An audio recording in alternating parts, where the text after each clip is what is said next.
এখান থেকে পানি পড়তেছে, এই পানি পড়ে এদিক দিয়ে যাচ্ছে। এগুলো সবই পরিষ্কার পানি, আরও নিচে চলে যাচ্ছে।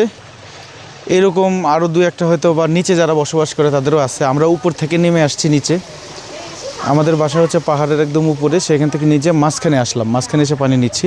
নিচের যারা আছে তাদের জন্যও এরকম হয়তো বা আরও দু একটা আছে, পাহাড়ের উপর থেকে যে পানিটা পড়তেছে সেই পানিটাই ফিল্টার হয়ে যাচ্ছে। কোনো কৃত্রিম কোনো ফিল্টার না, ন্যাচারাল ফিল্টারিং হয়ে যাচ্ছে। এবং এখানে আসার জন্য গ্রাম থেকে রাস্তা করে দেওয়া হয়েছে, যে বিভিন্ন গ্রাম থেকে বিভিন্ন লোকজন এখানে আসতে পারবে। এইটা একটা রাস্তা, এই দিকে দেখেন এইটা একটা রাস্তা, ওই দেখেন ওইটা একটা রাস্তা, কাঠের ব্রিজ করে দিচ্ছে। আবার এদিকে মেইন রোড উপরে, মেইন রোড এখান থেকে 3 তলা সমান বা 2 তলা সমান উপরে, বাঁশগাছ তার উপরে। ওখান থেকে আমরা গাড়ি ওখানে রেখে এই সিঁড়ি দিয়ে নিচে নেমে আসলাম। এই যে আপনাদের ভাবি পানি রিসিভ করতেছে, পানি ভরতেছে।